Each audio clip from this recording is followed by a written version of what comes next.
One of the most urgent tasks for our country is to decisively defeat the climate hysteria hoax. We are in the beginning of a mass extinction. The ability of CO2 to do the heavy work of creating a climate catastrophe is almost nil at this point. The price of oil has been artificially elevated to the point of insanity. That's not how you power a modern industrial system. The ultimate goal of this renewable energy, plan is to reach the exact same point that we're at now. You know who's tried that? Germany. 7 straight days of no wind for Germany. Their factories are shutting down. They really do act like weather didn't happen prior to 1910. Today is Friday. That's right, Greta. It is Friday, and this is the best day of the week. Not just because the weekend is almost here, but because this is the day the Heartland Institute broadcast the Climate Realism Show. And this is episode number 214 for those of you scoring at home. My name is Jim Lakely. I'm your host and executive vice president of the Heartland Institute. We are an organization that has been around for 42 years, and we are known as the leading global think tank, pushing back on climate alarmism. Heartland and this show bringing the data, the science, the truth that counters the climate alarmist narrative you've been fed every single day of your life. There is nothing else quite like the Climate Realism Show streaming anywhere. So I hope you will do us a favor and bring friends to view this live show every Friday at 1 p.m. Eastern Time. And also like, share, and subscribe. And be sure to leave your comments underneath this video. All of these very simple tasks help convince YouTube's very mysterious algorithm to smile upon this program. And that gets the show in front of even more people. And as a reminder, unfortunately, Big Tech is not a big fan of the way we cover energy and climate policy on this program. So Heartland's YouTube channel has been demonetized. So if you want to support the program, and I really hope you do, please visit heartland.org/TCRS. That's heartland.org/TCRS. And you can join other friends of this program from literally all around the world who help bring the show to the world every single week. And before we get started, we want to thank our streaming partners who also help extend the reach of this program. JunkScience.com, CFACT, What's Up With That, the CO2 Coalition, and our friends at Heartland UK Europe.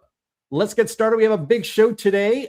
Today, we actually do have with us Sterling Burnett, but not in this particular moment in time. Sterling Burnett is doing a radio hit with the Andy Caldwell Show out in California, talking about, well, the convergence of opposition to AI data centers and climate alarmism. He'll be joining us probably about halfway through the show. He is, when he gets here, the director of the Arthur B. Robinson Center for Climate and Environmental Policy at the Heartland Institute. We also do not have Anthony Watts, who is a senior fellow at the Heartland Institute. He is off today, and I thought I told him no PTOs on Fridays, but I guess he didn't get the memo. He'll be back again at a future program. And also, Linnea Lucan is also not with us. I know this is extremely disappointing, but No. What? No. that's right. She's actually doing a tour. She's in Israel at the moment. Maybe we'll show a picture of her. She just sent us this morning, actually. She's having a great time. But I also want to thank our producers, Andy Singer and Silas Pearson, who are working behind the scenes to make sure this show looks and flows great. And thank you, Andy, filling in for me. Yes, I did have to miss a Friday show as well. So, yeah, that is life. So I would like you to introduce you guys to our two fantastic guests today, who will also be joined by Sterling pretty soon. One is Craig Rucker. He's the president of CFACT. And we'd also like to welcome for the first time to the show, Marlo Lewis, an old friend of us and at the Heartland Institute, and to just about everybody important in the climate realism movement. And he's a senior fellow at the Competitive Enterprise Institute. Welcome, gentlemen. Thank you. And actually, Jim, it's good to be back. Were you on the show before and I just forgot? Yeah, but that's okay. Oh. Well, gosh, it must have been too long ago. It was too long ago, but yeah, and it was hosted by Sterling and Anthony. Well, then it doesn't really count. And then I was, okay. And then I think I was on one with Jay Lair. Maybe this is my third time. I don't know.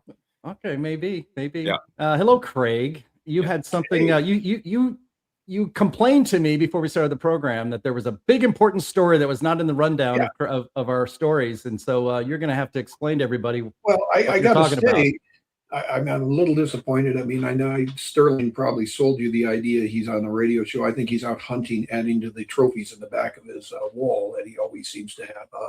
Linnea is a real disappointment. She would have softened it. I mean, we just are stuck now with a bunch of us on the film. And, but as far as the big story of the week, you gave me the lowdown here. I don't see the biggest story of all. I mean, the whole week is really hinged around this one. I think it has climate implications. It's Lake Ontario has been changed to Lake America. And to me, I think in lieu of all of what we're talking about today, that should probably headline everything. Okay. Well, think about it. Canada is cold there, right? If Canada's north of us, Lake Ontario is Canadian. So now it's Lake America, and that's moving south. So it's warm. I think just by virtue of the name change, we have global warming. Yeah. Well, I mean, if we're going to start doing that kind of stuff, I think we should rename the Canadian bacon on the Egg McMuffin to what it really just is, a slice of ham. That's all it really is. Everybody knows. You serious?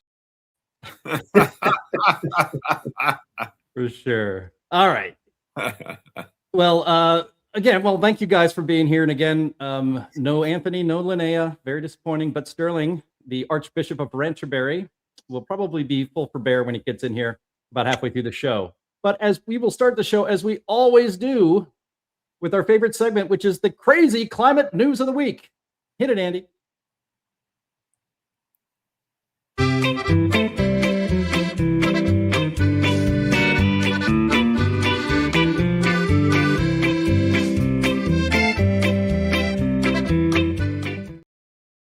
Thank you very, very much. Now, the first item in the rundown here, if you're watching on stream, is the tragedy in Nepal, and we are going to get to that, but we're going to wait until Sterling Burnett can be here to help weigh in with the climate implications, or the accusations, I should say, about that horrible, horrible tragedy. But let's start off with something a little bit lighter and definitely crazy. This comes to us. This is the idea that global warming causes child abuse. This is from Psychology Today, and I think it's pretty sick. The author is Joanne Stevlos. It's going to take a little while to set this up, but it'll be worth it. Here we go. She writes, on one of the hottest days of the summer, I went to Target. It seemed as if every parent in town had the same idea. Outside, it was miserable. Inside, there was air conditioning, cold drinks, bathrooms, and enough space to wander around for a while. I remember wondering how many families actually needed something and how many were there just because Target was cool. There was a mother shopping with 4 children, all of them, I guess, under 10. The kids were restless. One complained. Another wandered off. Someone wanted something. She called them back and asked them to please just let her finish shopping. Then I heard her say, shut up. Not please be quiet, not inside voices, just a sharp shut up. I looked over at her. I wasn't trying to correct her. I was hoping to catch her eye and give her that look parents sometimes give each other. This heat, these kids, I get it. She looked right back at me. Her face said, don't you dare. I knew that look. I'd worn it myself. There is a particular kind of shame in knowing you aren't doing your best parenting and having it happen in public where everyone can see. Someone trying to help can make you feel worse, not better. So I left her alone. When she turned away, I made a silly face at the youngest child. He just looked down. I saw the family again in the parking lot. By then, she was trying to wrangle 4 hot, cranky children into a hot car. She was opening the windows, trying to get them into car seats and seatbelts, telling someone to stop hitting their sister. Her voice was much sharper than it had been in the store, and she was crying. I pulled out my phone and searched for a nearby cooling center. I thought I could mention that I was going there as a way to help her and let her save face. Nothing came up in our town. The closest place I could find was almost 40 minutes away, and I couldn't tell whether it was even open. So instead, as I loaded my car, I said, God, this heat is the worst. I hope it breaks soon. She shook her head. Tough day, I asked, tossing a 6-pack of paper towels into the back seat. Youngest has an ear infection. We can't go to the town pool, and our apartment AC is broken. I'm sorry, I said. That's a lot. Okay, I'm going to take a break right here for a minute and say that I'd like to take things that never happened for $500, Alex. That's just my opinion. But the author said this encounter made her wonder if global warming and child abuse are connected. And it turns out, she says, that they are. And I'll just read a little bit more here as she writes, UNICEF has been studying the intersection of climate change and child protection since 2022.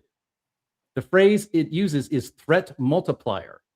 Climate change doesn't have to directly cause someone to hurt a child to increase the danger around that child.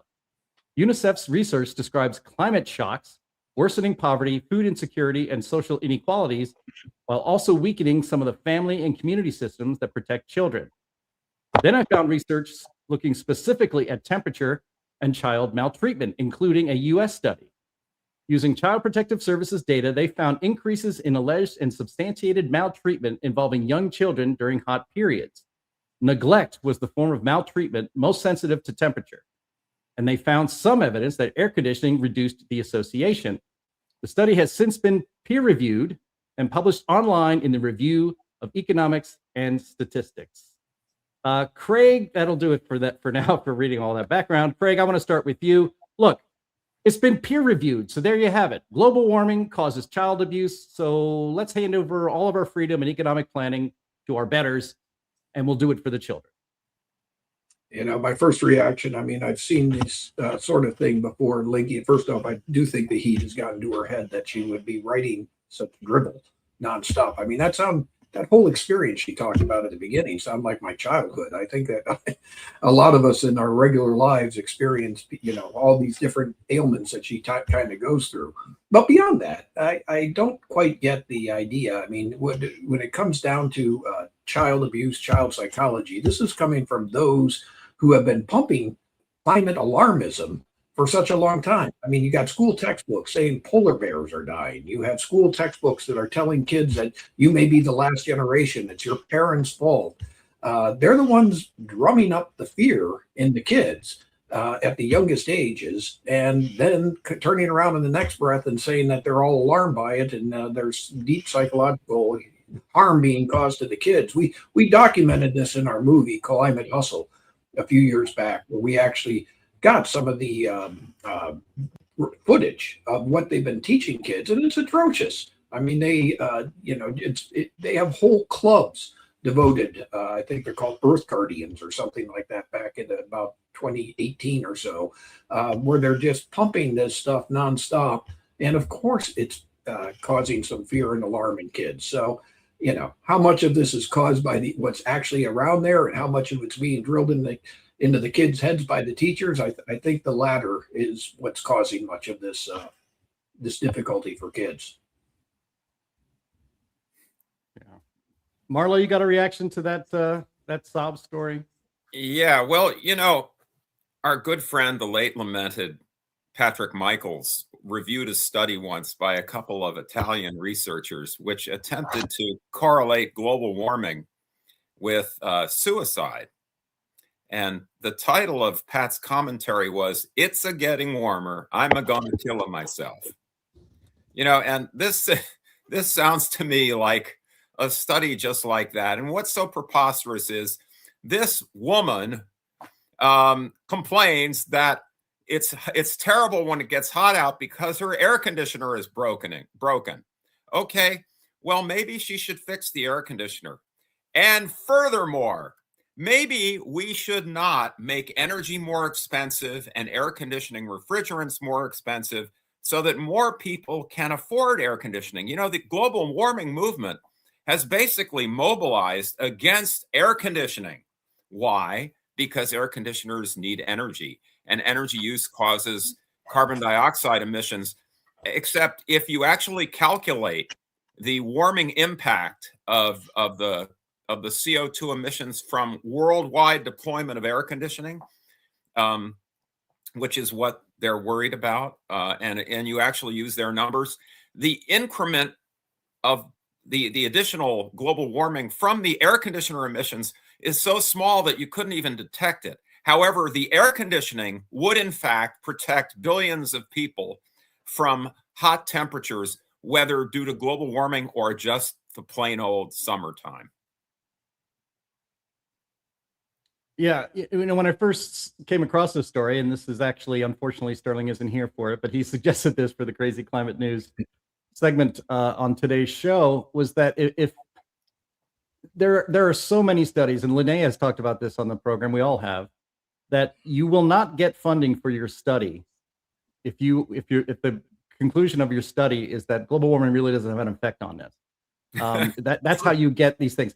But so when I read this, I thought, oh my gosh, there must be a national crisis of child abuse in India and Indonesia and Myanmar and all these countries that live in very hot areas where the percentage of air conditioning units in where people live is probably infinitesimally small compared to the United States. So if global warming causes child abuse, it is very dangerous to be a child in Southeast Asia, in most Southeast Asian countries, I'd imagine.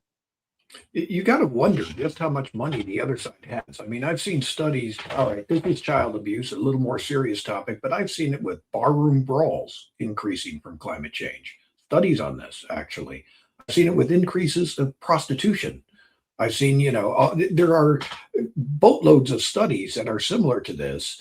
And I just wonder who in the world has this source of money that they can actually get down and bankroll this. We produced a study in the recent weeks about where the Green Climate Fund is going. And it's astounding to me how much of the Green Climate Fund goes to projects that would be either psychological in nature or dealing with, trans issues. And they're not really funding projects necessarily that actually put things on the ground that are supposed to suck up carbon or actually reduce emissions. So a boatload of this seems to me to be transparent, that the left is realizing the climate clamor and the interest in climate change is waning. It's certainly not a top issue among voters in that. How do we get it there? We say it's hurting the children. We say it's, causing more prostitution. We say it's increasing bar fights. We say that it's, your beer will be expected. Good Lord, we got to get Bubba in charge. So, beer will degrade. And there's actually been studies on that as well. So, this just seems like another long list of things that they try to connect it to drum up public concern and alarm about an issue that people have a waning interest in. Yeah. There's a comment here from a frequent watcher, engineering guy, whose real name is Bob. Sorry, you're not going to get doxxed. There's a lot of guys named Bob. Don't worry about it. He puts up here in the comments, let me see if you can find it. Yeah, he says, how many cities would not exist if it weren't for air conditioning? Well, Phoenix, Arizona would probably still be a sleepy town of about 20,000 people at most if they did not have air conditioning. In fact, most of the, of course, American Southwest only boomed because of air conditioning. But again, with this study, how are people supposed to take this seriously? Or how do they expect people to take it seriously? Because you don't have to be a scientist or work at a think tank to just have your mind logically go, if warm temperatures, hot summers make child abuse more prevalent, then how miserable were the lives of every child born before, I don't know, around 1912? When was air conditioning invented? Early 20th century.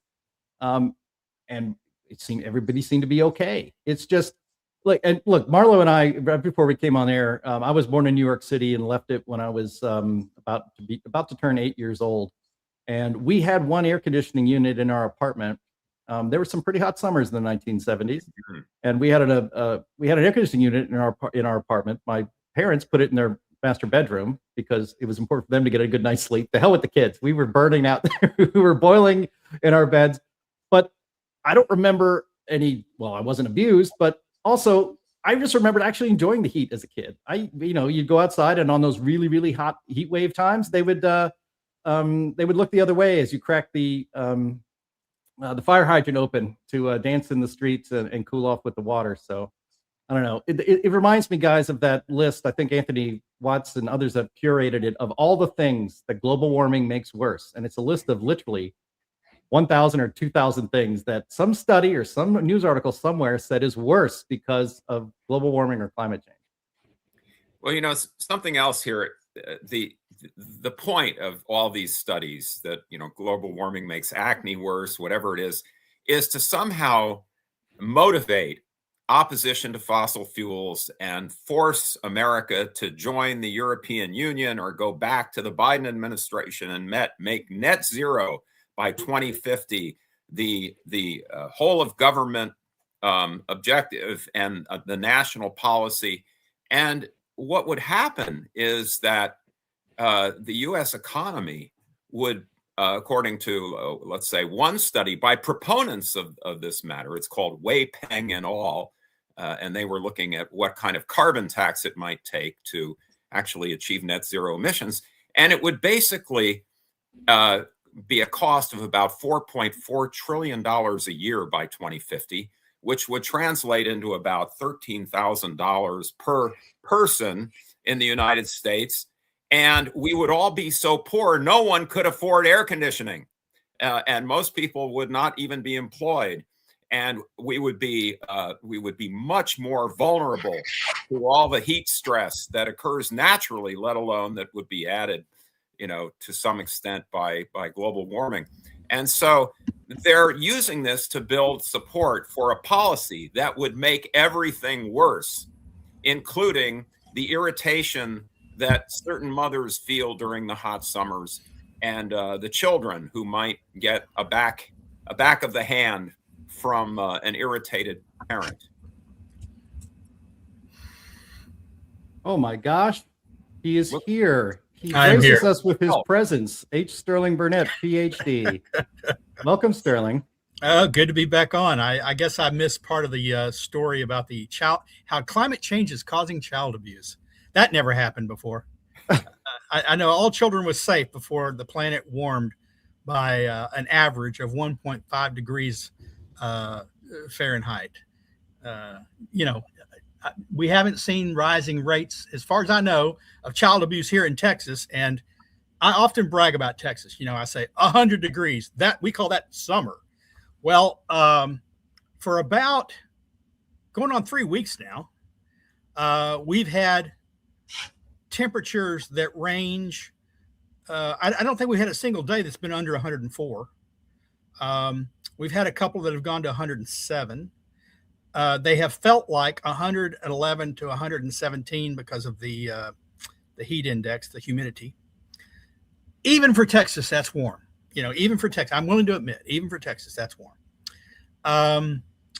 And yet I've not seen a single story on the news about cases of child abuse rising.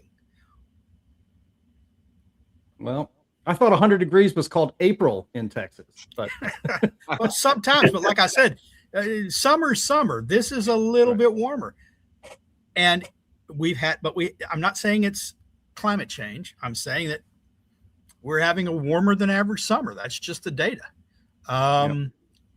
Sometimes we've had it like that before. We still haven't passed. I think the record was 54 days of straight more than 100-degree temperatures. Something on the order of 60 days with no rain.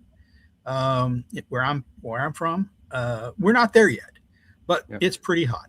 And yet I look out my windows and I see none of the children in my block being beaten. I haven't seen the police roll up in my neighborhood and arresting people for child abuse. This is just one more. Climate change causes everything bad. Even if the bad thing was happening before there was climate change, it's causing it. And, next you'll know, climate change will cause spousal abuse. Oh, wait, I've already seen those stories. Oh, climate change will cause more snow in the Antarctica. Oh, wait, I've seen those stories. How warmer temperatures causes more snow. But the point is, climate change causes everything. That's why it was to be fair, a brilliant catch-all for environmentalists to try and restrain human progress, for misanthropes to try and restrain human progress, is making the mere fact of a changing climate, which has always happened, to be a bad thing, and humans responsible.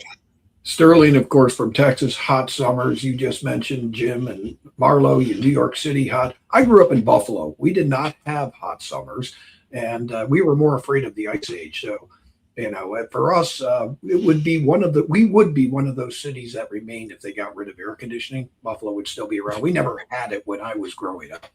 Now, of course, that may change. Now that Lake Ontario is Lake America, maybe that means it will get warmer up there and we'll experience some of the warming effect that you guys experienced. But I just can't identify. A very serious point here, though, is that the more these researchers attempt to attribute misbehavior, especially by adults, to circumstances beyond their control, the more likely we are to get that kind of misbehavior. Oh, it wasn't my fault. I didn't do it. I didn't beat up my little kid because he wanted a second helping of ice cream. It was climate change that made me do it. And we're seeing that kind of evasion of responsibility all too often today. And this sort of sociological, environmental determination of human behavior just gives people a more permission to evade responsibility. Well, look, George Soros has already so damaged the prosecuting attorneys across America, letting murderers go for various reasons. But we've had a long decline in personal responsibility in the legal system, excusing bad behaviors for whatever reasons for a few decades now. This is just one more reason for a creative attorney to go into court and say, "Don't convict my client. It was hot outside." And it was hot because that guy over there was driving an automobile and the lady on the jury was running her power. How can she convict my client of something bad when it's their fault? I got to be candid. I mean, I don't know if it's true with you, Joe. Maybe I just lead a dysfunctional life. But I mean, that whole story was kind of boring to me at the beginning because it really sounded to me like, my life. I mean, I get in the car, air conditioning's not working. My one kid punches the next kid. I'm not really sure any of these things that are going on there. I was going like, yeah, I had that back in the 70s when I grew up too. So I don't know. It struck me as a real stretch when I was listening to that diatribe that he was saying that there was anything particularly not experienced by many people. But again, maybe I could identify because my life was different. But it was from psychology. It could have been a country western song. These are the things that country western songs are made of, Yeah. Well, it was from Psychology Today, so that's a whole other show, I think. But I think the children of Texas need to be forewarned that if you ride your bicycle across Sterling Burnett's front yard, you are taking your personal safety. You're putting that at risk because now he has a ready excuse to, let's just say, get you off that yard. All right. Let's move on to our next item here. This is actually some really good news, and there's actually two components to this story. And this is that the White House is ditching climate doom. This comes to us from the Daily Wire.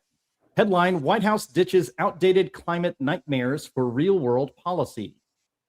The White House is ditching outdated guidelines based on worst-case climate scenarios, the Daily Wire can report first. The U.S. Global Change Research Program is set to publish an amendment to the 5th National Climate Assessment on Tuesday. That's this week, a couple days ago. An amendment clarifying that the U.S. government's congressionally mandated report on climate change impacts and risks is now retired. That report was published in 2023 and was based on the worst-case scenarios for climate change, not actual scenarios that the world is facing. It is a significant move, given that the report massively affects economic and regulatory rules, federal research and grant funding, and the budgeting of millions of dollars and infrastructure misallocation. Planning for dramatic climate change can impact how local governments build power grids, enforce zoning, build seawalls, and more. With this new amendment, the White House is instructing agencies that any findings or projections that are specifically based on worst-case scenarios should include disclaimers or warnings that they originated this way.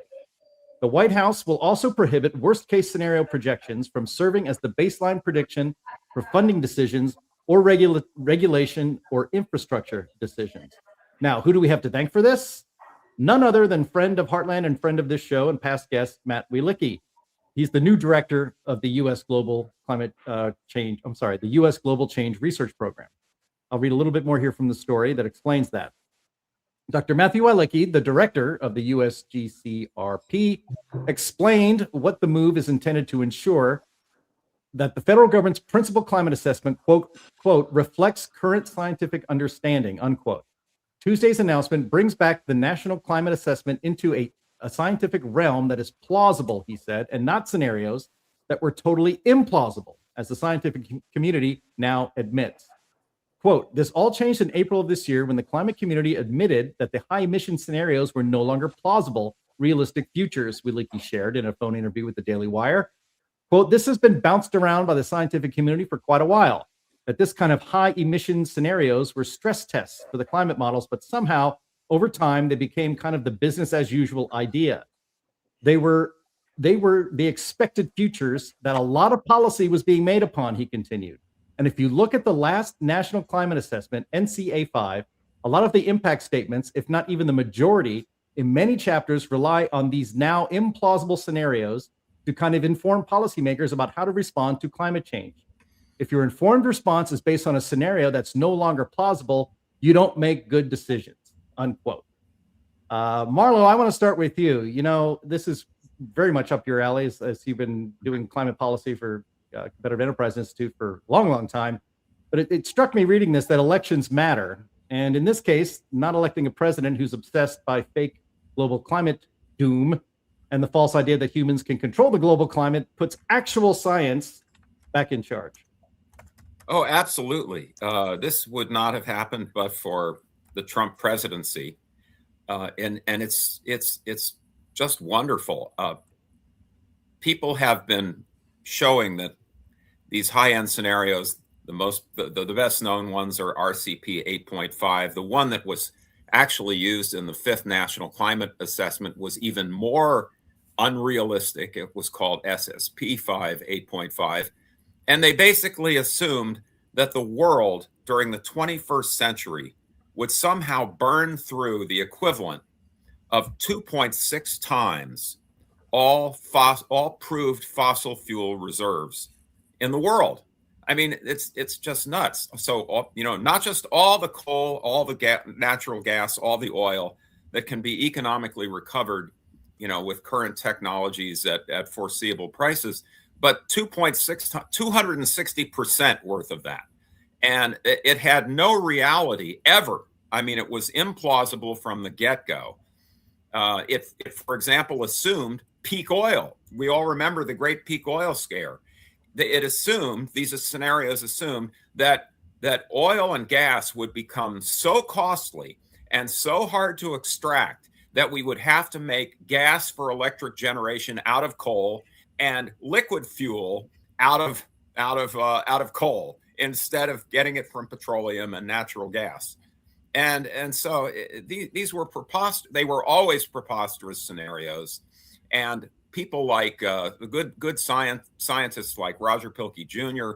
and several of his colleagues have been developing the data that shows that these things have no plausibility, going all the way back to 2016. But the climate establishment was in denial, and so it took until now. They were basically shamed into admitting the lack of realism. So the new high-end scenario that's going to be in the next IPCC report has 53% less cumulative carbon dioxide emissions than SSP 8.5. So that's more than a half reduction in projected carbon dioxide emissions over the 21st century. The only thing that I would leave as a caveat is that our liberties are still not safe because they will still be using overheated models to run the emission scenarios. They will still have just ridiculously pessimistic adaptation assumptions that they operate under. For example, they will never acknowledge anywhere in an official climate assessment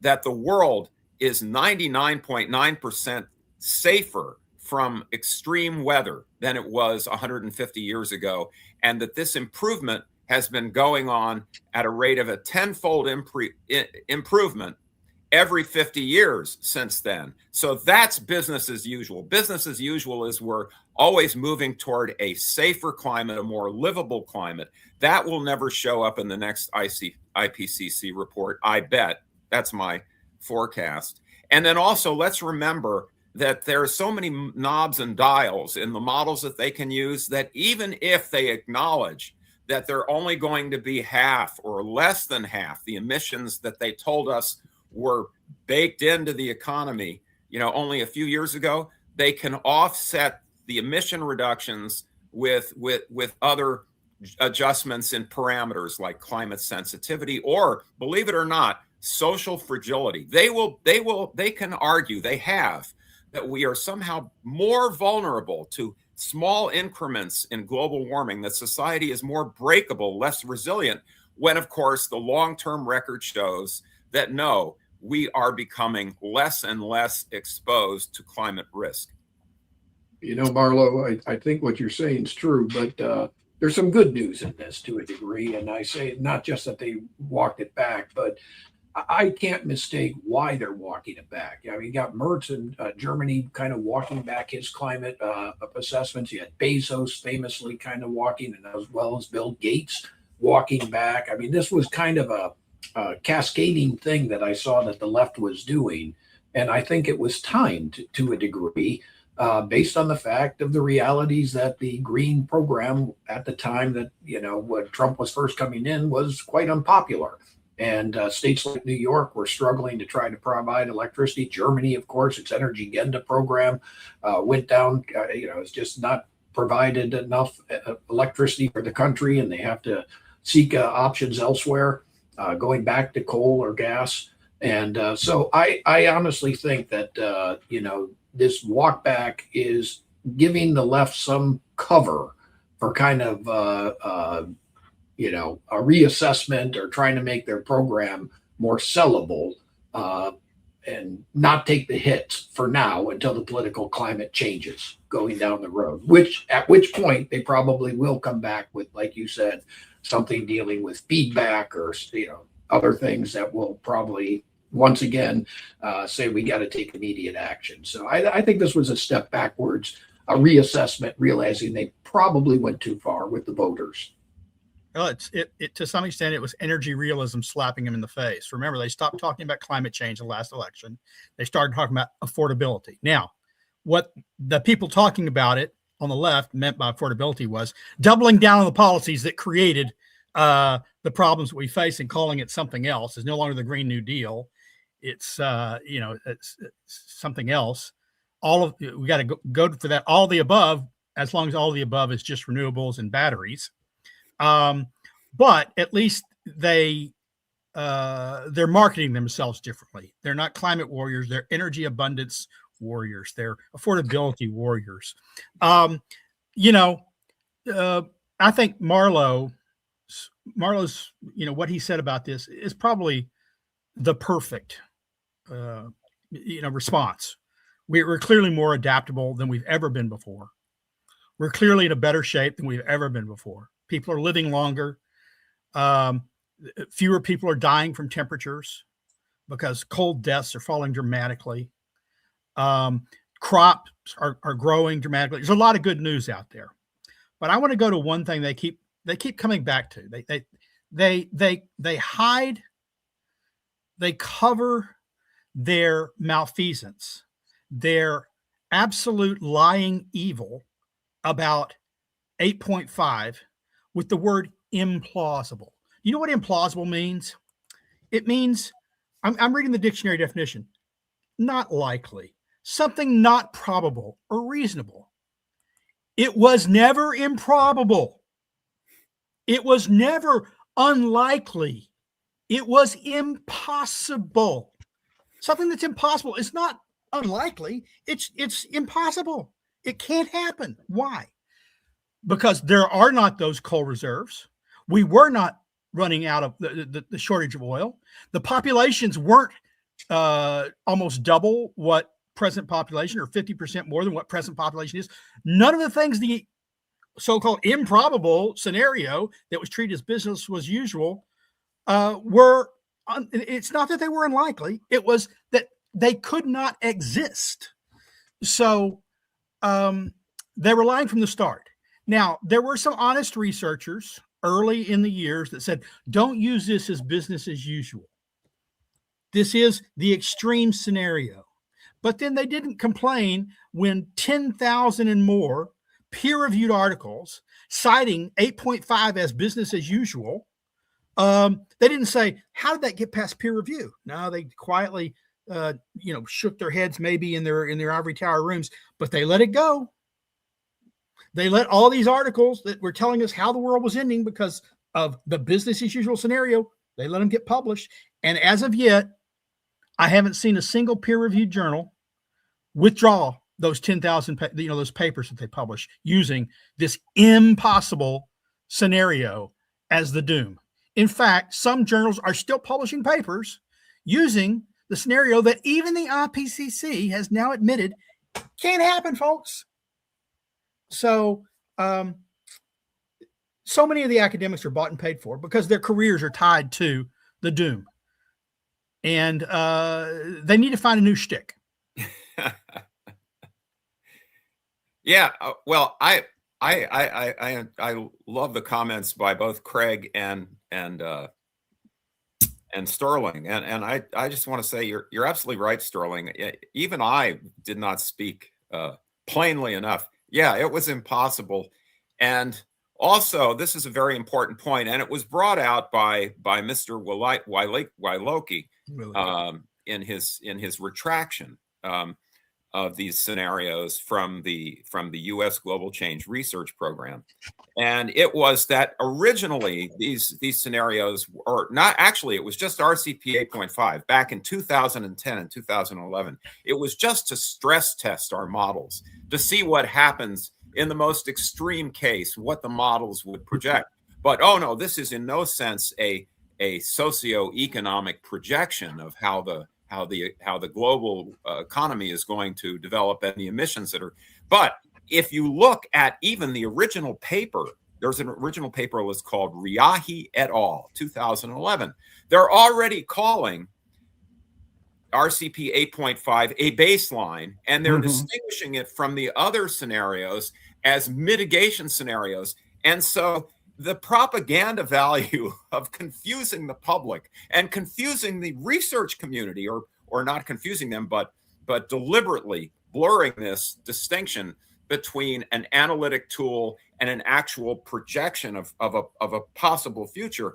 The propaganda value of that was so obvious that it immediately was embraced as a projection of business as usual, of what will happen to the climate and the world if we just sit back and let it happen because we won't adopt climate policies.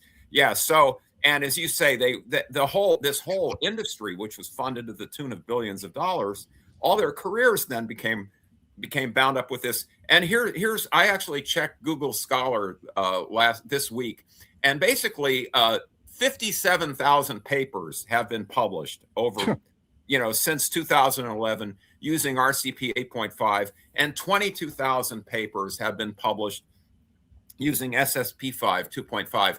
Now, that means that the IPCC and the U.S. Global Change Research Program orchestrated the entire climate change literature. And then what they do, they sat back and purported to assess the consensus position of the literature that they themselves structured in advance. So it was really, the snake eating its tail here, a vicious circle, if you will.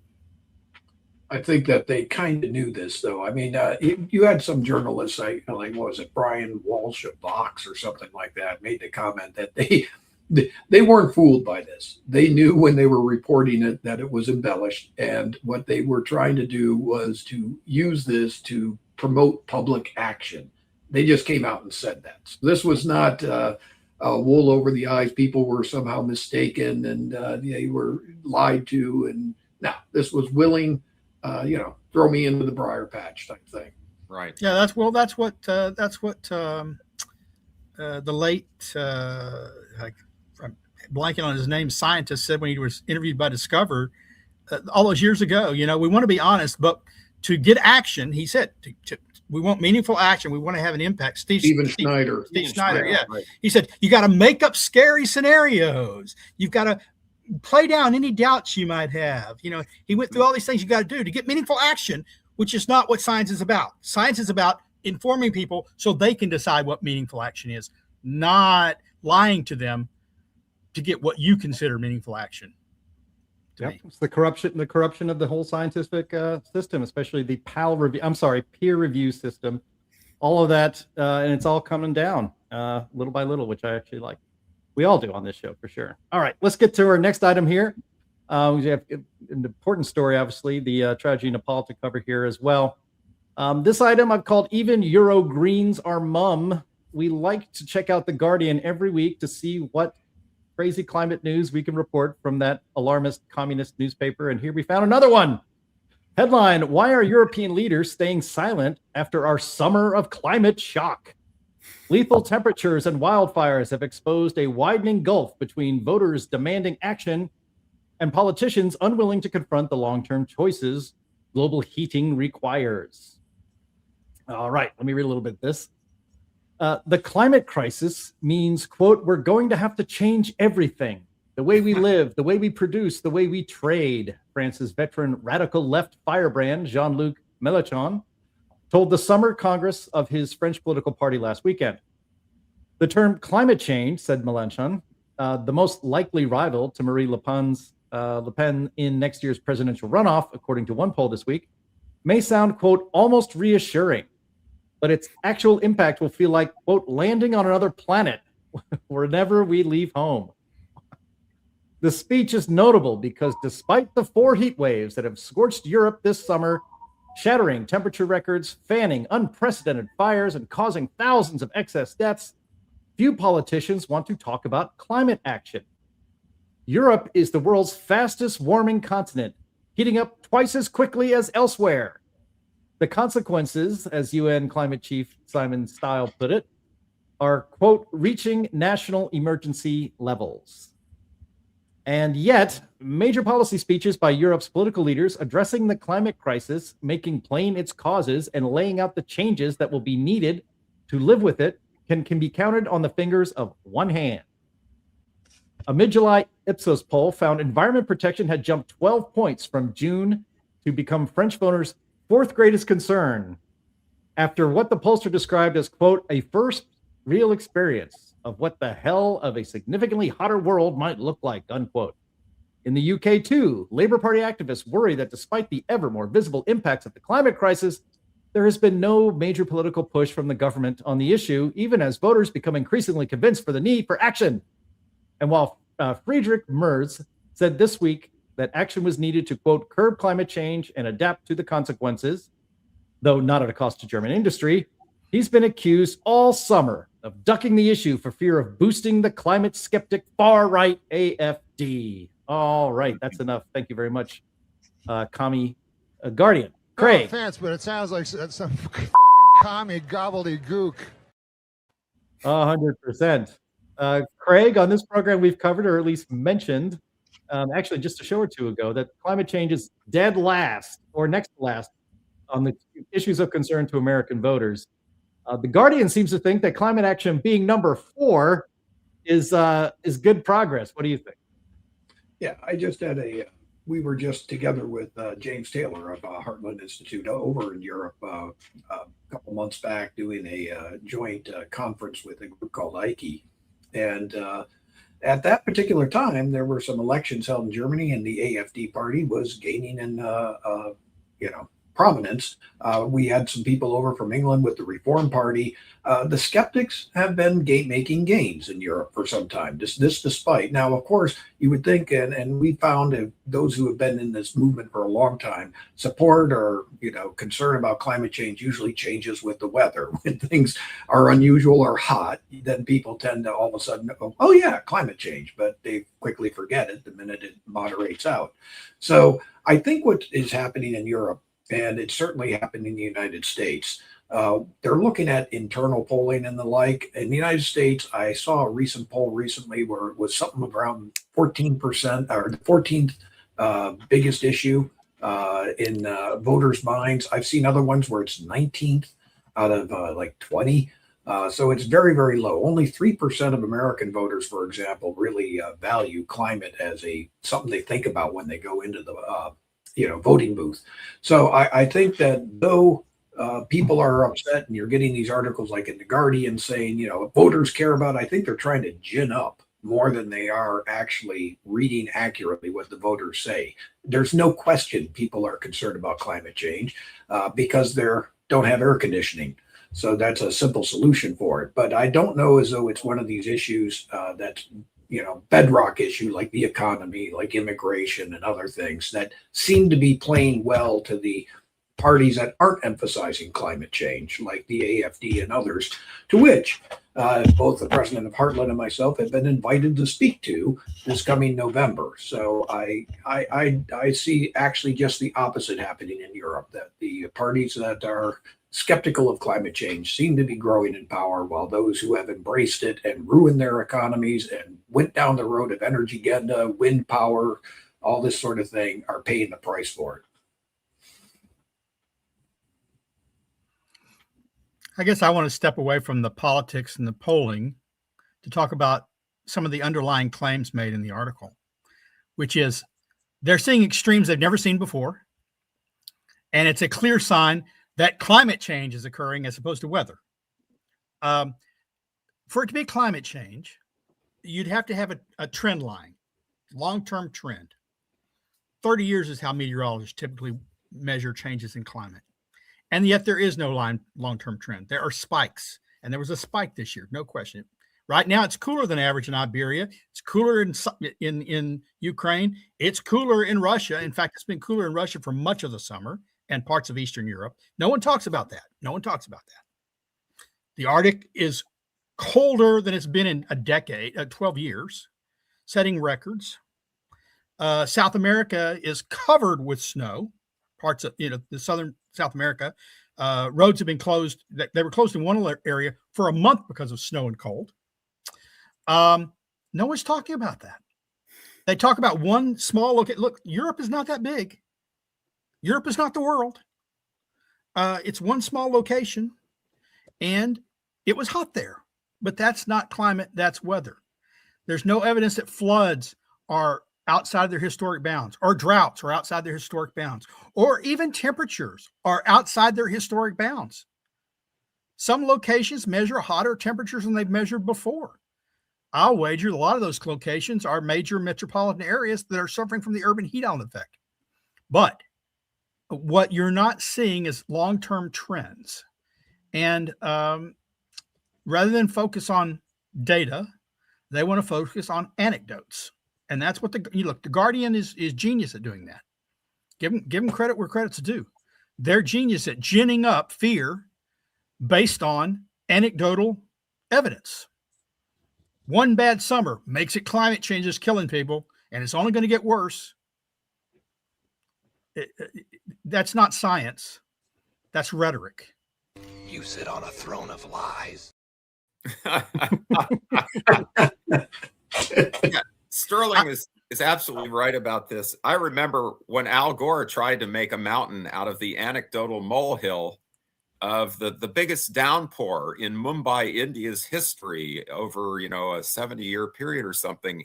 It was in July, and I actually crunched the numbers and looked at rainfall in July in Mumbai, India, going back, I think it was 75 years, and there was simply no trend at all. So it was just, 1 year where you had 6 more inches of rain in one day than you ever had, in the previous record-setting rainfall, which was already pretty high. It was over 100 inches, 50 years before. I don't remember the specific dates, but, there was a similar case.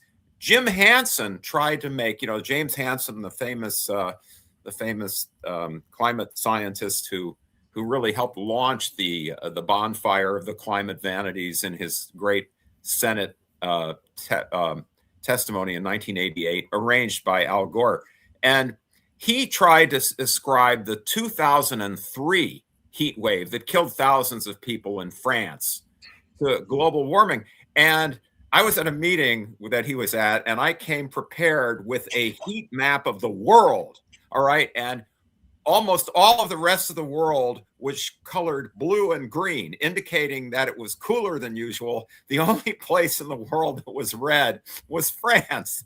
And so how you could attribute the French warming, which was really due to an atmospheric blocking phenomenon. In other words, there was no way for the hot air to move away from France. That's why it was so damn hot. You couldn't get any rainfall to cool things down. And how you could say that this little tiny blip of red was due to global warming when most of the world was blue and green on the heat map, and he didn't have a response to me. He just said the statistics prove that he's right. And how many times have we brought up the medieval warming period or the Roman warming period, and they say that's a regional one.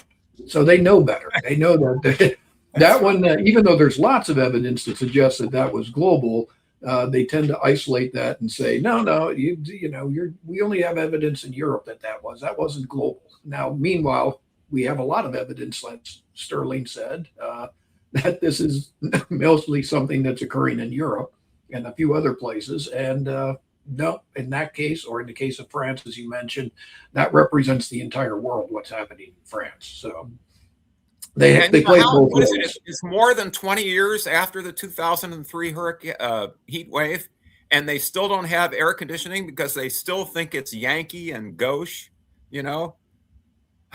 Some people never learn. Right. Einstein said it. One definition of madness is doing the same thing over and over again and expecting a different result. Yep. Yes. Well, I mean, I just really enjoy keeping an eye on leftist publications like The Guardian, lamenting, panicking almost, that nobody's talking about climate change anymore, that it's not a winning political issue. Well, too bad. It's a loser, and people are finally waking up in Europe of all places, and that is something to celebrate. All right, let's move on to Austin Powers references. I like those for the other side. They really kind of fit the mold there. So kudos to whoever's doing the production of this thing. Thank you much. Anyway, so those were the fun items in our crazy climate news of the week, and they often are very fun, but this is the main topic for today, which we put off to the end. Actually, I'm glad we did that now. I'm waiting for Sterling Burnett to arrive. So, we all know about what happened at the Nepal-Tibet border on Wednesday. Horrible, horrible tragedy. Horrifying when you see the clips. And Andy, you can go ahead and run some clips with the sound off. But, just for background here, on Wednesday, a glacial collapse triggered a catastrophic flash flooding along the Nepal-Tibet border. A large ice and rock mass sheared off a high glacier and plunged more than a kilometer into a valley. The avalanche then registered a magnitude of 5.2 as a seismic event, and then sent a surge of water, mud, ice, and boulders down the Bote Koshi and Trishuli rivers. What is called a glacial lake outburst flood. Officials say hundreds were killed and more than 1,000 remain missing. I think those numbers are going to skyrocket. I mean, you look at these, if you're watching the stream, you can see these videos that we've collected. It's like something out of a disaster movie. You see these little tiny figures running away from a catastrophe that is literally bigger than buildings. It's just horrifying how that happened to these poor people.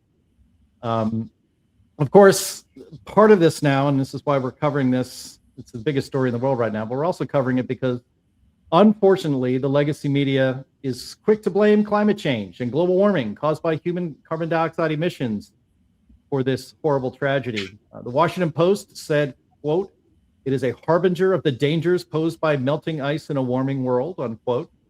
The New York Times, to its credit, at least in the story I had read yesterday, was a little bit more balanced.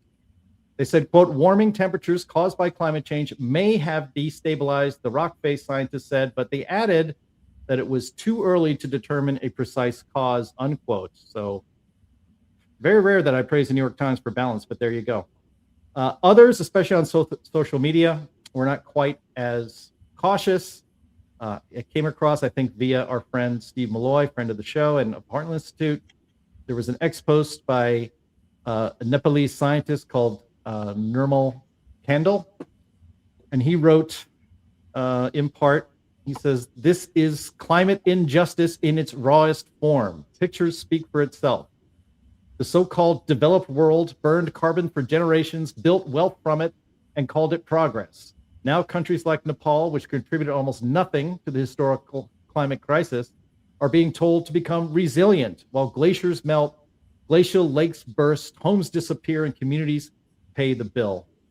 And we're going to wrap up our synopsis of typical legacy media coverage of this horrible catastrophe with a clip from CNN. And Sterling, I'm probably going to start with you to react to that. So can you play that, Andy? We know, and let's talk about the cascading hazards that this area is so prone to. We know that this is the monsoon season across Nepal. We know that August is in the height of summer.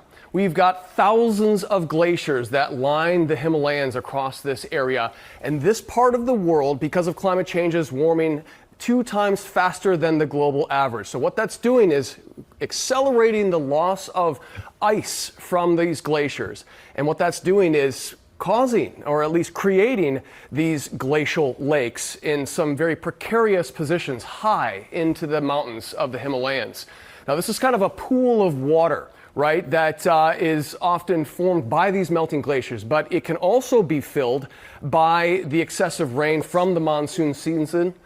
So these cascading effects, not to mention an earthquake that was registered in and around the location of this disaster, could have added to this river being dammed up, these glacial lake outbursts, this potential of a glacial lake outburst just being exacerbated because of these culminating problems that puts over 2 million people at risk that live in the valleys below across this part of the Nepal and China border. Now, ice loss here since the year 2000 has doubled. So that is one of the concerns here. So when we think about the earthquake that was located right about there, if there was any kind of debris, we're talking ice, we're talking about rock that's been destabilized from the increase in temperatures, the fact that it's still monsoon season and it's likely rained across this area, that obviously destabilizes the ground, and any of that rock and debris falling into the rivers and the gorges below can easily dam up that water. So if we have a glacial lake outburst, if this is indeed the problem, indeed the cause of this deadly flooding, it was made worse by this melt-off from glaciers thanks to monsoon rains, the increased temperatures across the planet, this area warming twice as fast. These are the culminating factors that can lead to these disasters. We've seen it time and time again, a glacial lake outburst that happened last year, similar effects, devastating impacts. And it is very, very scary to not only see these videos, but to live at the base of these towering behemoth mountains. Now, Sterling, that was recorded on Wednesday. A lot of what he said in there, I think we've discovered through the news that we've seen today is wrong. There was no earthquake, apparently. It was the event itself that caused the seismic recording. But I still bring it up, even though we know some of that is not true definitively, that CNN didn't waste any time getting out there and exploiting this catastrophe to blame it ultimately on us, on human activity causing the globe to warm. Yeah, well, you look, it's the same thing they do with guns when there's a shooting. Well, the guns are the problem. You got to have gun control. Well, here it's something bad happened. Climate change is the problem. We've got to restrict human greenhouse gas emissions. You're right. CNN did what Washington Post and other media sources did, which is jump the gun, which they are prone to do. I'm surprised we don't have an attribution study already produced saying this was made 100 times more likely due to climate change. I haven't seen that yet, but hold on to your hats. But what was interesting about what he said is he listed all the factors that Nepal and Tibet are prone to monsoons with heavy rains, repeated flooding that kills people. All these things, long-term decline in some glaciers. And the glaciers are a water source for these communities. There is no, I don't believe, I've never been in Nepal, but I don't believe there's any place in Nepal that's comparable to Kansas or Nebraska, sort of flat. Everyone lives in very narrow, relatively narrow mountain valleys. So when these things occur, it's terrible. I suppose the answer is not for me to stop driving my car, but for them to start building up the sides of these mountains rather than right along a river that has repeatedly flooded with tragic events, that is in a country that's known for monsoon rains every year, unless they have a low monsoon rain season, in which case they can't grow their crops and they blame climate change. The point is, a lot of factors went into this. The cause of this particular thing was probably a glacier breaking off, snapping off, and hitting a stored water, a backed up glacial lake that caused flooding, like what happens when all dams break. Maybe what they should do is do what some people do with beaver ponds when you want a flowing river, is you go break it up in advance. You don't let things build up and then be surprised when those things that built up that aren't stable burst. In the end, it's a tragedy for these people. We need to get in there and help them as much as possible. Aid is merited, but let's not pretend that there is a sign of climate change. There's a sign of weather there, and it's not something that hasn't happened before. Yeah, and this was a rock ice cliff that broke off. And so one of the factors, or two factors here, might be geologic and also glaciological. Ice is not steel, and there are there are instabilities in rocky cliffs.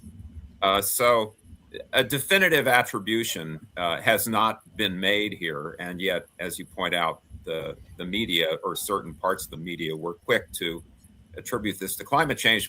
And then you have to ask the question, well, okay, what should we do about this in the future? If we had actually had a net zero program in effect, over the last 20 years, well, we wouldn't have, because the whole idea of net zero by 2050 was really only articulated officially in 2018, October 2018. So it's not even 10 years since that goal was held up as the safe, policy. But we know that, for example, if the United States went to net zero today, that the impact on global temperatures by 2100 would be less than 0.2 of a degree. Does anyone think that if the world were much less than 0.2 of a degree warmer, or rather would be much less than 0.2 of a degree cooler today, that this wouldn't have happened? I mean, even if you assume that climate change was a factor. So they will always try to milk it for the propaganda value to advance an agenda, which costs a lot and accomplishes nothing. Yeah, I mean, Craig, that's Marlo, excellent point. I mean, that's kind of the implication here. And sometimes it's not implied; it's just specifically stated that. Let's just say that we stopped using fossil fuels in 1990, or this would have been prevented because climate change is causing this. On the other hand, of course, the globe is warmer today. I would have to look up Nepal's historic temperatures, or in that particular valley. But yeah, there isn't a single climate realist that comes on this program that would dispute that the Earth is warmer today than it was 30 years ago, 40 years ago. And so, yes, a warming climate, you're going to have more glacial melt than you would otherwise. Those are all true, but that does not mean that if we had basically put ourselves back into the Stone Age as far as advancement and not burning carbon dioxide and not using fossil fuels, that this would never have happened. That is the really, I think, offensive thing about the media coverage on this. And this is just starting. This is going to get worse, I think, as we go forward. You're right. I mean, I kind of, I thought one of the comments in the side here, somebody Google world weather attribution. The study probably came out during the show that occurred at CNN. I thought that was clever. We actually have seen the Himalayas manipulated in the past by climate alarmists. I'm old enough to remember back in 2007, they had about a study came out that made its way into the IPCC's fourth assessment report, talking about rapid melting of ice in the Himalayas, and it wound up being discredited and pulled out in 2010 because it was done by, a young college student who didn't even have a degree or something like that. So they've targeted this for quite some time, looking at this region. And, you can actually, one of the problems that you find in this area of the world is that there isn't a lot of real solid historical data about things that go back. We know, for example, and you can actually, AI this if you want to, but there was one of these similar type of glacial lake outburst floods that was quite catastrophic in 1921. There was another one in 1935. They don't always happen in monsoon season. I think in 1985, there was also one, and they occurred in different months. Sometimes they're in June, sometimes September, which could be monsoon.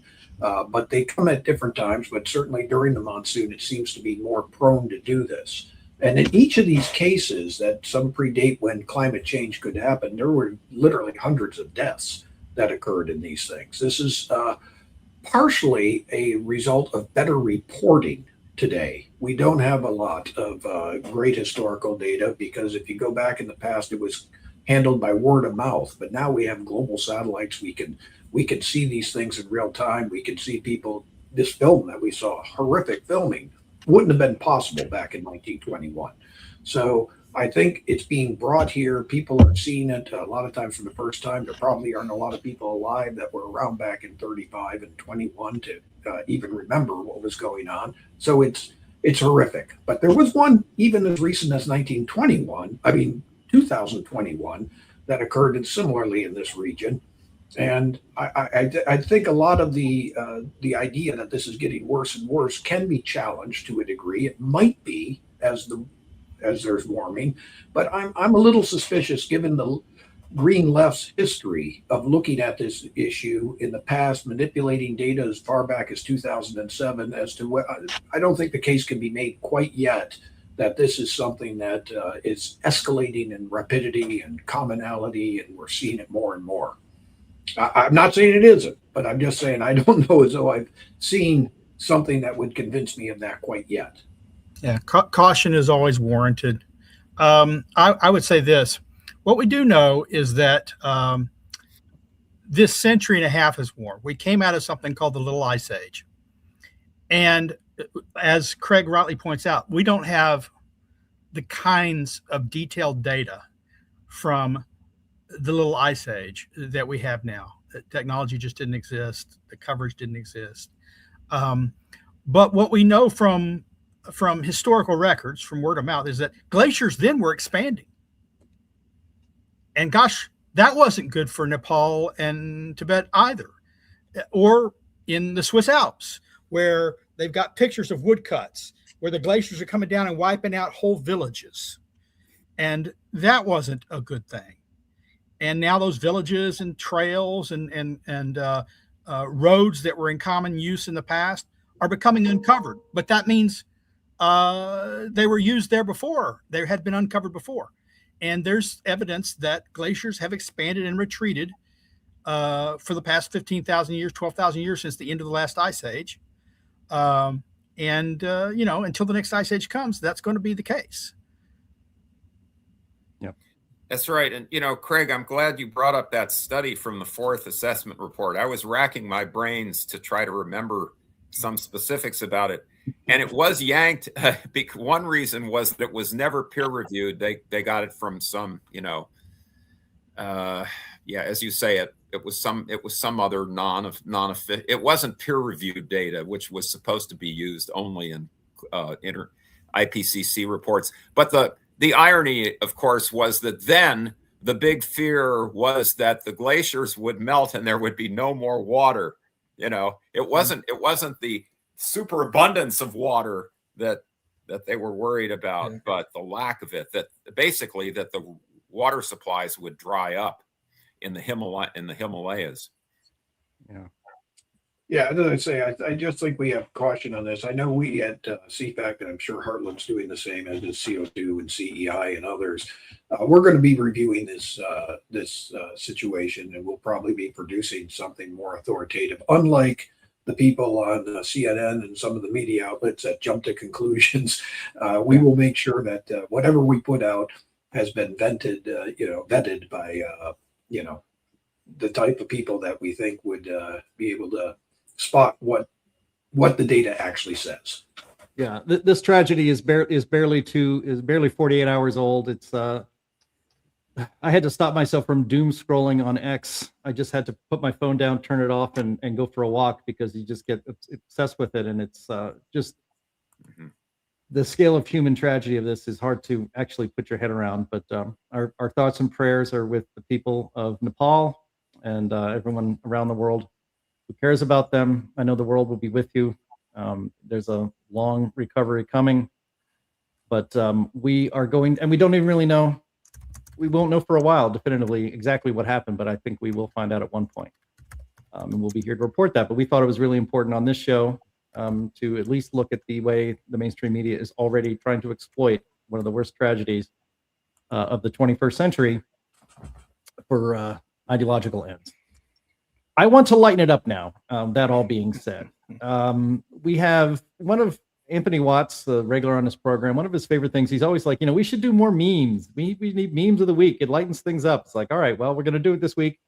Anthony, when you're watching this, sorry, you missed it, but we're going to put a couple up here that I thought were pretty interesting. The first one, actually, this is from Steve Malloy. He noted that what's melting is, he says, what's melting, Washington Post deprioritizes climate by removing it from its top menu bar, and app default. Climate has been reduced to an optional ad, like it's in the comics. And then if you can go to the next slide, Andy, we can see here on Tuesday. I don't think you should diss the comics like that. I think the comics are actually yeah. Don't run down comics like that, Steve. We'll get you on that next time you're on the show. But as we researched it here on Tuesday, climate was right there on the top of the bar, and then on Wednesday it's gone. So yet another sign that perhaps our side is winning. Interesting. Maybe that's because the funding for their climate desk has also dried up, so maybe they just don't even want to bother with it anymore. And then lastly here, of course, we see that what a coincidence. So the great Dolly Parton passed away at the age of 80 this week, and the very week that she passes away, a tropical storm rises in the Atlantic, and just so happens that the very next name on the list for which this storm has been named is none other than Dolly.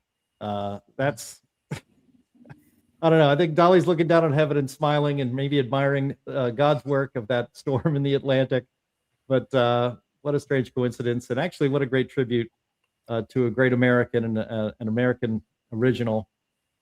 So very interesting. I thought if you didn't know that'd be interesting to share with people. But everybody loved Dolly Parton. I mean, she was sweet, she was genuine, she was supremely talented. She was a movie star. She was an entrepreneur. I mean, she was whip smart, and she really, really knew how to make money, and not just because of all the gold records that she accumulated. Now, I don't know about what her opinion would have been about buying gold, but I can tell you that the sponsor of this program thinks that buying gold is a good idea for you. In fact, he likes to say, don't wait to buy gold, but buy gold and wait.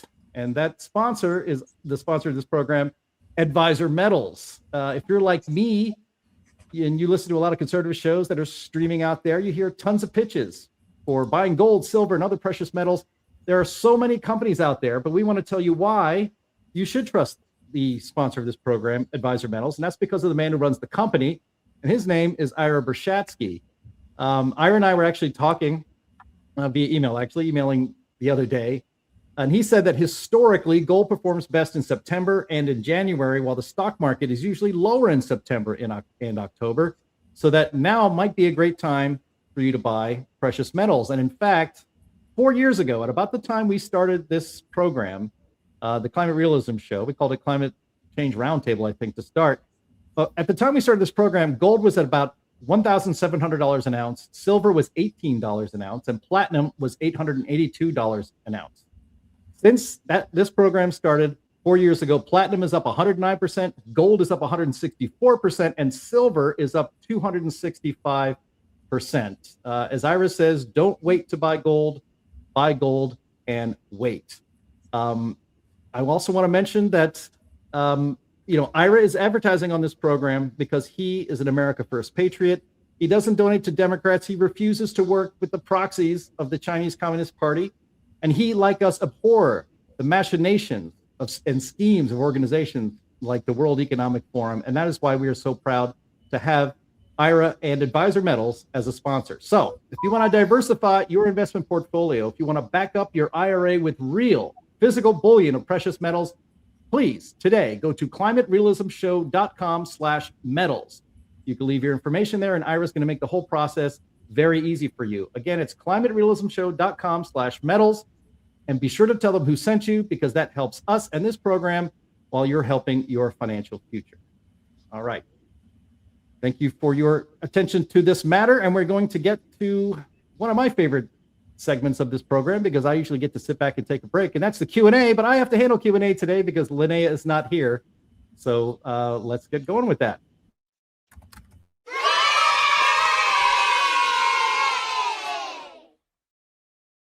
Yeah, I make it harder for you to interrupt me while I'm speaking to do that drop like you do with Linnea. So good for me, I guess. All right. Let's see. I have to go through these questions just like Linnea does. Well, I mean, we just talked about this. BBC, I didn't notice the BBC's coverage of this, but it says Albert Van Lingen, 7590. BBC claims the Nepal landslide was caused by global warming. Question, true or false? Undetermined, I think. I mean, answer like, we don't I know. say, you guys might want to weigh in or not. We can move on, but has the Earth warmed in the last 30 years? Yes. Does that mean glaciers will melt more? Yeah, in most places, correct. Do glaciers always stand in place? Are they designed? Are they supposed to just stay where they are, the exact same ice mass forever? No, that's not how glaciers work. I think the important thing is I doubt it could have been prevented if we had banned every SUV in the country, or had gotten rid of all of our air conditioning and had gone to solar and wind power. The Earth is naturally warming, and what man's impact on that is, it's a tough call. And for a scientist to actually make the claim in any way, shape, or form that this is linked to somehow man's activities, I think would be a stretch. For sure. All right. Another Nepal related question. More of a comment, really, but it's a very sad day for Nepal. How do the alarmists think these valleys were made in the first place by many events of this nature? That's how. In one of the videos there, Sterling, it was kind of a before and after picture of the border crossing station between Tibet and Nepal, and it's all gone. And that's at least 5 stories building, and it's over top of that. I mean, this is how nature is. This is how nature creates itself. Yeah, I didn't know that. I saw that video several times yesterday. Honestly, I repeated it multiple times because I've just never seen, honestly, anything. I've seen hurricane coverage and stuff, but this just black wave going over the top of a very significant building. It was amazing to me. I did not know that was the border crossing building.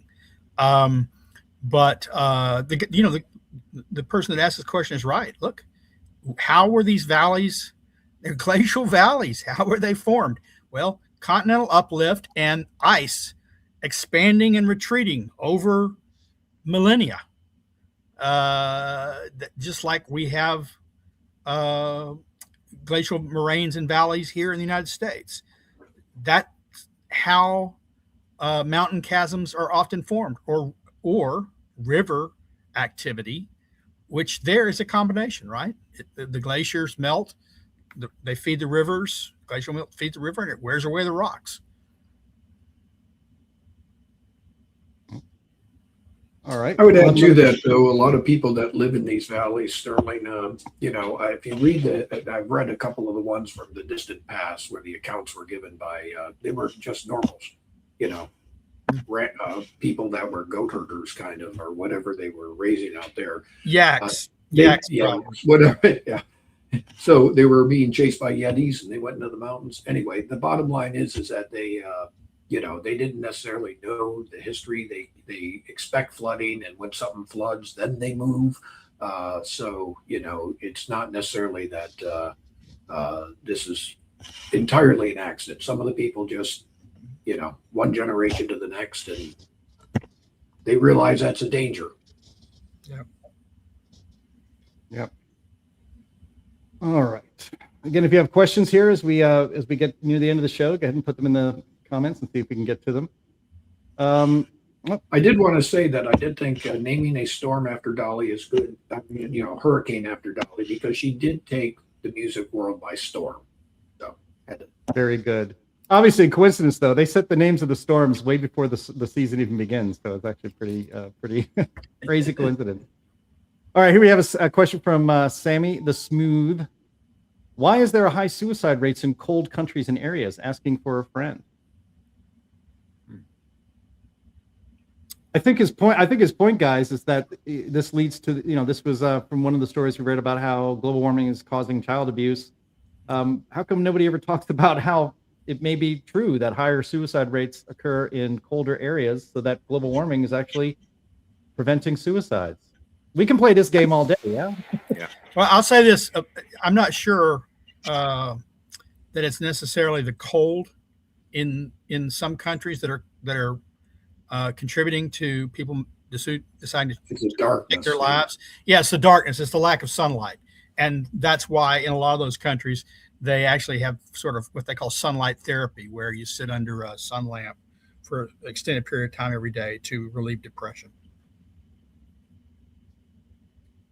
All right. Next question here from DJ Bo, a very frequent visitor to our live stream. Thank you very much, DJ. Question: a recent trend is for alarmists to call the Dust Bowl local. What data can we use to respond to that claim? And before you guys get into that, I know that Chris Martz, who is with CFACT, your organization, Craig, I believe he's working on a paper that is studying the Dust Bowl. So when that's completed, we're going to have him on this program to talk about it. No, you just gave my answer there. Very well, Jim. I was going to say I will be able to answer that question probably fairly soon when one of our staffers actually produces a report on just that question. So there he is. Oh, he is there. Hey, Chris. Yep, we're gonna have you. We're gonna have you on to talk about that before too long. That's very interesting. I know you've been working on that.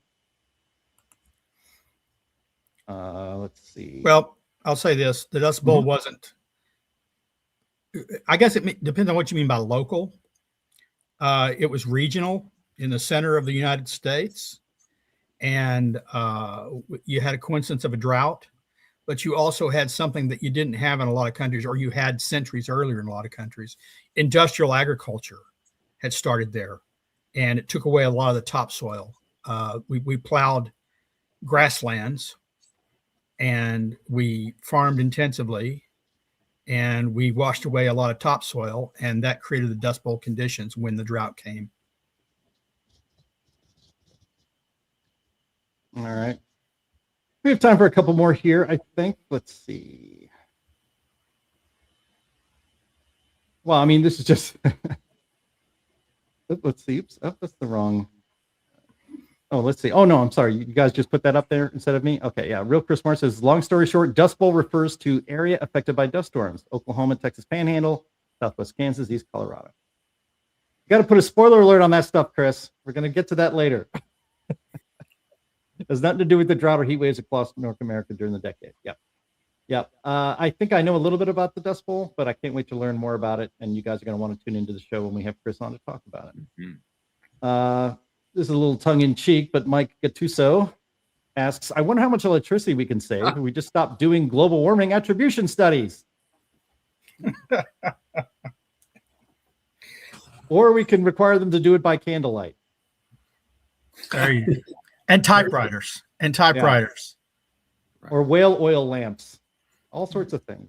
You can have you can have monks and priests copy each study by hand over and over again to distribute them, rather than using even a linotype machine or one of the old the machines that left all the blue ink, mimeograph machines. Yeah, because the mimeograph machines took electricity. And let's distribute them by Pony Express. Exactly. Yeah. All right, a couple more questions here. This is, again, a longtime frequent viewer, Chris Nisbet. Thank you so much. I wonder what alarmists imagine a net zero world would look like. I imagine mud huts and short lives. Do they imagine invisible wind turbines and nectar? Well, they certainly, when we were looking at this and we made our movie Climate Monarchy, I don't think that a lot of the people pushing this agenda necessarily see themselves in mud huts and living short lives. I think they see the people to which they feel that it would, govern over living that way. I mean, and the reason for this, having been to like 27 of the 30 UN climate conferences, I can tell you they eat red meat at these conferences. They take private limos, private jets. They do not live a net zero lifestyle at all. So yes, I think for the greater part of humanity, yeah, shove them in 15-minute cities and take public transportation. But no, not for the people that the haves. That's only for the have-nots. Yeah, it's for them. It's a land of milk and honey with a lot fewer people. That I've seen as low. I saw one philosopher, Arnie Nice, said the ideal human population of the Earth was 200 million people. Think about Jacques Cousteau. Jacques Cousteau, the old oceanographer, used to say 500 million. So there you go. And then but regardless of it's 200, 500, a billion, 2 billion, a lot lower than it is right now. And the only question is, they never want to talk about how we get there. How do we get there? I think they have some ideas about how to get there. Again, Ted Turner had the idea of cannibalism. I always thought that was my personal favorite. Well, look, Soylent Green is people. Yeah, we might have to have a special, climate dystopia. Is it real or was it predicted contest on this program? Actually, I think that should be pretty fun. And by the way, it's Soylent Green, so it's green. Right? They're saying it's green. Good for the planet. All right. And then the last question here is, why is Linnea in Israel and not in the Maldives? Maybe sea level rise? Again, Linnea, she will be back the next time we broadcast the Climate Realism Show, which I have to say, unfortunately, will not be next Friday. Next Friday, we have to take yet another 1-week hiatus. The Heartland Institute's 42nd anniversary benefit dinner is on Thursday, September 3rd. So that means Friday, September 4th, we're actually doing a little retreat for everybody at the Heartland Institute. So we're going to miss it. I know we're going to miss you too, but we will be back the following week. As we close here, I just want to thank our special guests, Craig Rucker. He's the president of CFACT, and Marlo Lewis. This is not his first time on the program, and it also won't be his last time on the program, and he's a senior fellow at the Competitive Enterprise Institute. Thank you so much, Sterling Burnett, and thank you, our audience, for being here with us live every Friday at 1 p.m. Eastern Time. I want to thank again our streaming partners, Junk Science, CFACT, the CO2 Coalition, Climate Depot, What's Up With That, and Heartland UK Europe. Thank you very much, Andy Singer and Silas Pearson in the background, producing this show so beautifully today. always visit climaterealism.com, climateataglance.com, energyataglance.com, and heartland.org. Those are all fantastic websites run by us that give you the information you need every day to counter climate alarmism. We will see you again in 2 weeks. Bye-bye.